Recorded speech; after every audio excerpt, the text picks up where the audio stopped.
Bonjour à tous, ici iPhone THQ. Donc on se retrouve aujourd'hui pour un nouveau résumé de la semaine. Donc cette semaine, il y a eu encore une fois plusieurs nouveautés. Donc je vais vous en faire part en détail tout à l'heure. Donc avant de commencer, j'aimerais vous informer que maintenant, c'est possible d'avoir Siri. Donc Siri qui était seulement disponible sur l'iPhone 4S, c'est maintenant possible de l'avoir sur tous les appareils.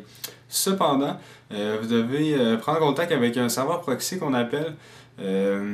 Vous avez la possibilité de le faire sur Internet gratuitement. Par contre, il y a beaucoup de monde qui s'en viennent sur les serveurs, donc ça fait que le serveur vient complètement débordé, puis Siri devient donc inutilisable. C'est pourquoi que l'équipe iPodTouch Pro s'est concocté un petit serveur qui permet à vous, chers utilisateurs, d'avoir Siri sur vos iPhones et iPod Touch.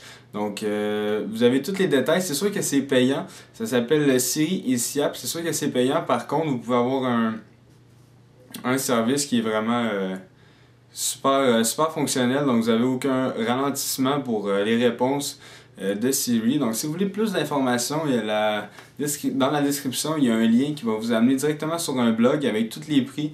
Puis, vous avez la possibilité d'acheter un forfait pour une semaine, un mois ou un an. Donc, tout dépendant de ce que vous avez besoin. Puis, il y a également pour les premiers arrivants, donc un petit rabais. Donc, il y a vraiment toutes les informations dans le blog qui est sur iPodTouch Pro. Donc, juste à cliquer encore une fois dans la description, puis vous allez avoir tous les détails pour avoir Siri fonctionnel sur tous les appareils qui n'ont pas Siri par défaut. Alors maintenant, pour les nouveautés du côté du jailbreak, on a la faille que Corona, donc le logiciel qui permet de transformer votre appareil jailbreaké de tethered en untethered, donc en 5.0.1. Donc la faille qui utilisait Corona, donc c'est le logiciel qui est disponible sur la source de Big Boss. Donc cette faille qui a été utilisée est maintenant comblée dans l'iOS 5.1, la bêta 3. Donc cette nouvelle bêta a été disponible. Puis les développeurs ont remarqué que la faille était comblée, donc il fallait s'y attendre. C'est normal qu'Apple ait comblé cette faille, puisque ils ont pu se rendre compte que dans l'iOS 5.0.1, donc il y avait la possibilité justement d'avoir un jailbreak untethered. Donc c'est maintenant comblé, puis il va falloir trouver pour les hackers encore une fois autre chose. Donc peut-être que la faille pour le 4S devrait fonctionner, on ne sait pas. Donc pour le moment l'iOS 5.1 donc n'est pas jailbreaké encore une fois, mais ça devrait s'en venir. Il faut quand même que l'iPhone 4S soit jailbreaké au 5.0.1, puis une fois que le 5.1 va sortir, donc ils vont s'attarder plus sur cet iOS, puis ils vont nous sortir un jailbreak, nous l'espérons.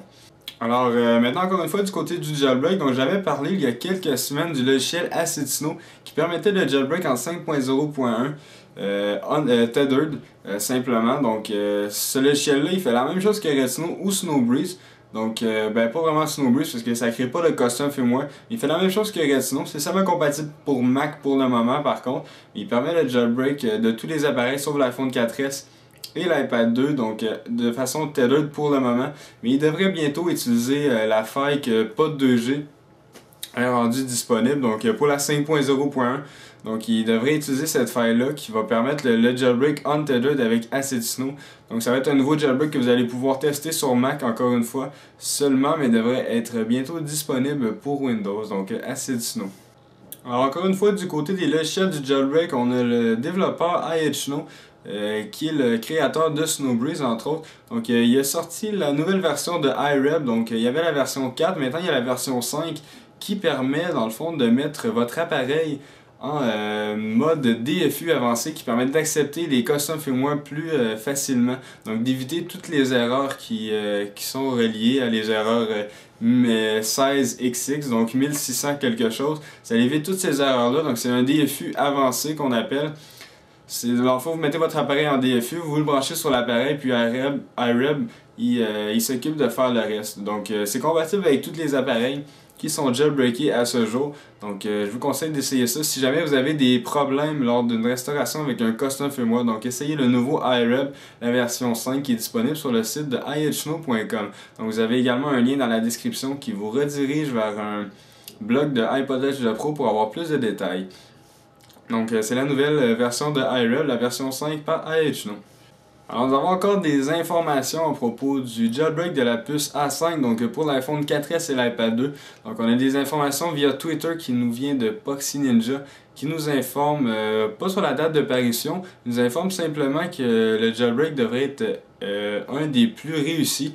Donc il dit que le jailbreak devrait être amazing, donc ça va être un des mieux réussis, puis il devrait être bien fonctionnel et ça devrait être très facile d'utilisation. Donc j'ai bien hâte de voir à quoi va ressembler ce nouveau jailbreak pour l'iPhone 4S et l'iPad 2.